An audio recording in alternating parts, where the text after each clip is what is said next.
Hello students, welcome to topper stone. तो आज की इस वीडियो में हम बात करने वाले हैं chemical properties of acids and bases. तो लास्ट वीडियो में हमने अपना चैप्टर की इंट्रोडक्शन पढ़ी थी, इंडिकेटर क्या होता है, एसिड क्या होता है, बेस क्या होता है। तो आज हम स्टार्ट कर रहे हैं एक्टिविटी 2.1.1 से।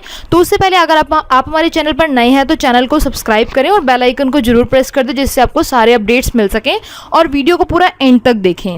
चलिए स्टार्ट करते हैं, acids and basis in the laboratory. Okay, activity 2.1 में हम देखते हैं क्या गिवन है, हमें क्या कहा गया है। Collect the following samples from the science laboratory, that is HCl hydrochloric acid, sulphuric acid H2SO4 and nitric acid HNO3, acetic acid CH3COOH, sodium hydroxide NaOH, calcium hydroxide CaOH twice, potassium hydroxide KOH, magnesium hydroxide MgOH twice and ammonium hydroxide NH4OH। तो उन्होंने कहा है कि कुछ samples को collect करो जिसमें कि अब हमें पता है कि यहाँ पर कुछ एसिड्स हैं और कुछ बेसिस हैं। अब एसिड्स कौन से हैं मैंने लास्ट वीडियो में बताया था, जहाँ पर H+ आयंस होंगे। तो यहाँ पर एसिड ये वाला है जिसे मैं टिक कर रही हूँ, ठीक है। उसी तरह से जो बेसिस हैं उन्हें मैं स्टार बना रही हूँ, ये सारे क्या हैं, बेसिस हैं। ओके, अब बेस क्या होता है, जहाँ पर OH negative ions, hydroxide ions होते हैं वो बेसिस होते हैं, जहाँ पर H+ आयंस होते हैं वो एसिड्स होते हैं। अब हमने इनको कलेक्ट किया, अब देखते हैं नेक्स्ट पॉइंट क्या है।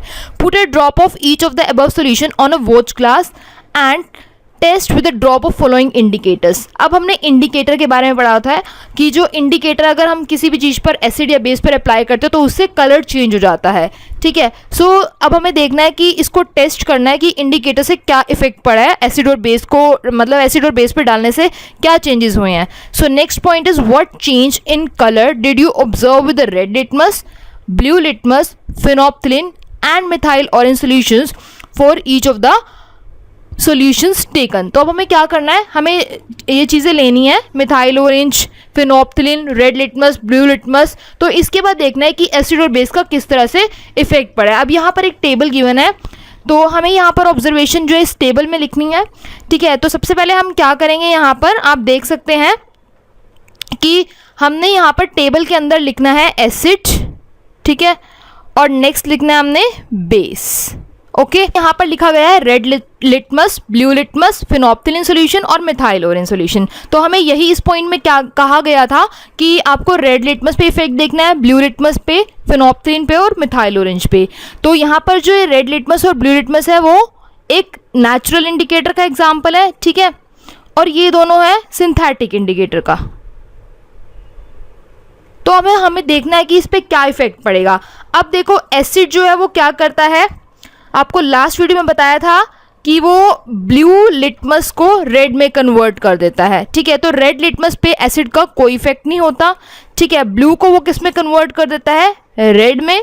उसी तरह से जो बेस का है वो ब्लू पर कोई इफेक्ट नहीं होता, और बेस जो है वो इसको किस में कन्वर्ट कर देता है, रेड को ब्लू में, ठीक है।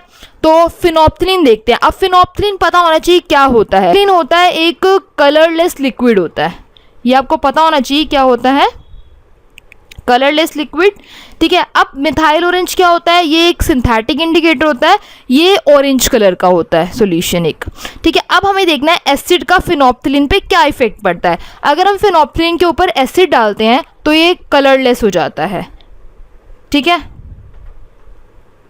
ओके। और अगर बेस डालते हैं तो ये हो जाता है पिंक, ठीक है। अब मिथाइल ऑरेंज पे देखना है कि एसिड का क्या इफेक्ट पड़ता है। मिथाइल ऑरेंज पे अगर हम एसिड डालेंगे तो वो कलर हो जाएगा रेड, ठीक है। मिथाइल ऑरेंज पे अगर बेस डालते हैं तो यहाँ पर कलर हो जाता है येलो, ठीक है। तो ये टेबल हमसे पूछी जाती है कि रेड लिटमस पे एसिड का क्या इफेक्ट होगा, बेस का क्या इफेक्ट होगा, या फिनोप्थिलिन पे एसिड और बेस का क्या इफेक्ट होगा, उसी तरह से मिथाइल ऑरेंज पे एसिड या बेस का क्या इफेक्ट होगा, ठीक है। तो इसके बाद पढ़ते हैं, these indicators tell us whether a substance is acidic और basic by change in colour. तो इन इंडिकेटर से हमें बेसिकली क्या पता लगा कि कलर जो है उस सब्सटेंस का चेंज हुआ है क्या नहीं हुआ, ठीक है, एसिड या बेस के इफेक्ट से। So there are some substances whose order changes in acidic और basic media, ठीक है। These are called olfactory indicators। अब हमसे पूछा जाता है कि olfactory indicators क्या होते हैं। होते हैं कि जो सब्सटेंस की स्मेल को चेंज कर देते हैं, ठीक है, जब हम एसिड या बेस के साथ उनको मिक्स करते हैं। फॉर एग्जांपल वेनीला हो गया, ठीक है, अनियन हो गया, ये एग्जांपल्स होते हैं ऑल्फैक्टरी इंडिकेटर्स के, ठीक है। तो आगे हम एक्टिविटी पढ़ते हैं, activity 2.2, take some finely chopped onions in a plastic bag, ठीक है, along with some strips of clean cloth, tie up the bag tightly and leave overnight in the fridge, ठीक है। The cloth strips can now be used to test for acids and bases. Take 2 of those cloth strips and check their odor. तो उसको देखेंगे कि उस cloth strip पे जो वो स्मेल जो है उसका जो चेंज हुई है कि नहीं हुई, अगर हमने चॉप्ड ऑनियन के साथ उन कपड़े को रखा है तो। So next point is keep them on a clean surface and put A drops of dilute HCl solution on one strip and few drops of dilute NaOH solution on other. उसके बाद इफेक्ट देखो क्या होता है। So next rinse both cloth strips with water, ठीक है, and again check their odor. अब हमने क्या किया, उस क्लोथ स्ट्रिप को पानी से वॉश कर लिया और उसका फिर से ऑर्डर देखा, मीन्स उसके अंदर कोई स्मेल है या नहीं है। नाउ नोट योर ऑब्जर्वेशंस, अब ऑब्जर्व किया कि हमें क्या मिला। Now take some dilute vanilla essence, पहले हमने किससे किया था, अनियन से, ठीक है, उसके बाद हमने नेक्स्ट क्या लिया, नेक्स्ट इंडिकेटर भी सेम ही है, इसी का ऑल्फैक्टरी इंडिकेटर्स के एग्जांपल है, ये फर्स्ट अनियन था। नेक्स्ट हमने लिया यहाँ पर वनीला, नेक्स्ट क्लोव ऑयल, तो ये सारे एग्जांपल किसके हैं, ऑल्फैक्टरी इंडिकेटर्स के, ठीक है।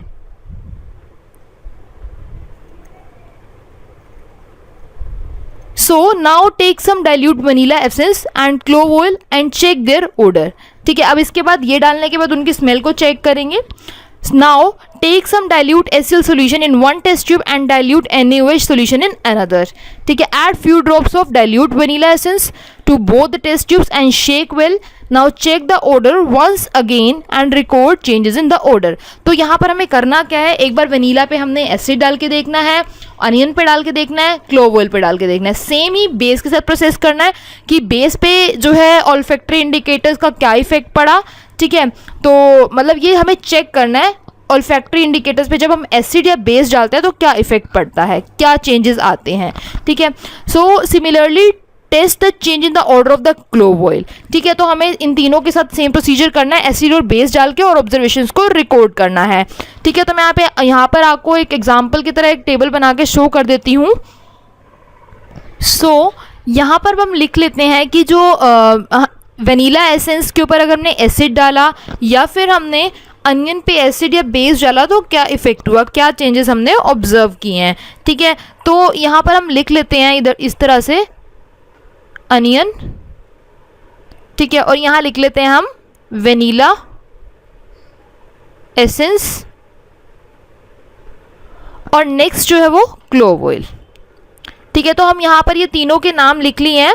तो उसी तरह से अब हमने देखना है कि एसिड पे जो है इसका क्या इफेक्ट पड़ा है इस तरह से, और बेस पे क्या इफेक्ट पड़ा है, ठीक है। तो एसिड पे क्या होगा कि अगर हम अनियन में जो है एसिड डालते हैं या वनीला एसेंस पे या फिर क्लोव ऑयल पे एसिड डालते हैं तो हमें कोई भी चेंज ऑब्जर्व नहीं होगा, ठीक है। तो नो चेंज। ये एक्सपेरिमेंट आप घर में भी कर सकते हैं सिंपल विनेगर लेके, ठीक है। इसके बाद हमने देखना है कि अनियन, वनीला एसेंस और क्लोव ऑयल अगर इन पे हम बेस डालते हैं तो क्या होता है, ठीक है। जब हम इन पे बेस डालते हैं तो स्मेल वेनिशेस, ये सेम कंसेप्ट है ये। पर यहाँ देख लेते हैं क्या लिखा गया है कि which of these vanilla, onion and clove can be used as olfactory indicators on the basis of your observations. तो हम किसी भी से कर सकते हैं एक्सपेरिमेंट, तीनों में से अनियन, वनीला एसेंस या क्लोव ऑयल पे। सो इसके बाद है कि let us do some more activities to understand the chemical properties of acids and bases. तो हम आगे की वीडियो में जो है इसका देखेंगे कि एसिड और बेस है मेटल के साथ किस तरह से रिएक्ट करते हैं, वाटर के साथ किस तरह से रिएक्ट करते हैं। तो हम नेक्स्ट की वीडियो में आगे का कंसेप्ट देखेंगे किस तरह से एसिड और बेस के जो है रिएक्शंस होते हैं, ठीक है। So thank you for watching this video. अगर आपको ये वीडियो अच्छी लगी तो please like, share and comment.